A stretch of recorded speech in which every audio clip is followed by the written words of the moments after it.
안녕하세요. 미래에 계신 여러분, 프로젝트 반추입니다. 지금 이곳은 2022년 2월 12일 목요일이고요. 오늘의 반추를 시작하겠습니다. 먼저 오늘의 이슈를 보시겠습니다. 첫 번째 이슈는 치료 분리입니다. 오늘인 2월 10일부터 재택치료자에 대한 시스템이 변경됩니다. 재택치료자들은 집중관리군과 일반관리군으로 분리되며 집중관리군은 해열제, 체온계, 소독제, 자가검사 키트, 먹는 치료제 팍스로비드 등 다양한 치료 도구를 제공받고 관련 의료기관에서 하루에 2번씩 유선으로 건강 상태를 모니터링하게 되지만 일반관리군의 경우 치료 도구를 제공받지 않으며 스스로 관리하게 됩니다. 정부는 신규 확진자 중 약 76.5%가 일반 관리군, 13.5%가 집중 관리군으로 분류될 것으로 추정하고 있으며 오미크론 변이 특성상 경미한 증상을 보이는 확진자가 급증할 것을 고려해 이러한 조치를 취한 것으로 보입니다. 두 번째 이슈는 김혜경 사과입니다. 이재명 더불어민주당 대선 후보의 아내 김혜경 씨가 최근 불거진 과잉 의전 논란에 대해 직접 사과했습니다. 어제인 2월 9일 김 씨는 예정에 없던 기자회견을 열고 언론에 보도되고 있는 배모 사무관은 오랫동안 인연을 맺어온 사람이다.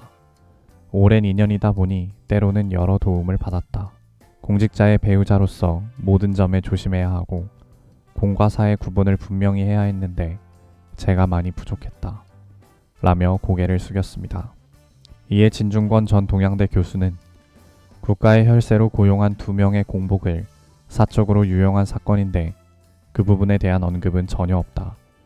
사실상 혈세를 자기들 생활비로 쓴 것인데 그 부분에 대한 언급 없이 수사나 감사로 받겠다는 식으로 피해갔다. 이런 식의 사과는 안 하는 게 낫다. 라고 비판했습니다.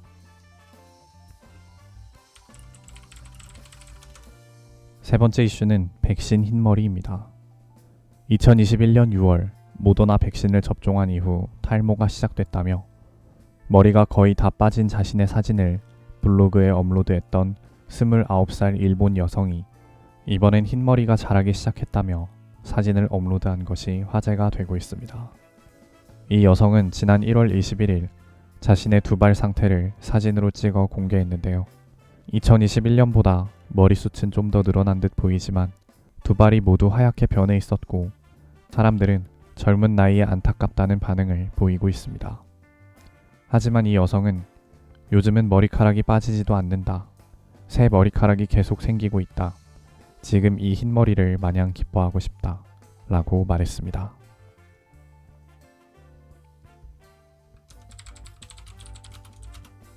다음은 요일별 테마를 보시겠습니다. 오늘은 목요일이고요. 목요일의 테마는 박스오피스 순위입니다. 1위는 나일강의 죽음, 2위는 해적 도깨비 깃발, 3위는 해리포터와 불사조 기사단, 4위는 킹메이커, 5위는 355입니다. 2022년 2월 9일 일간 관객수 기준입니다.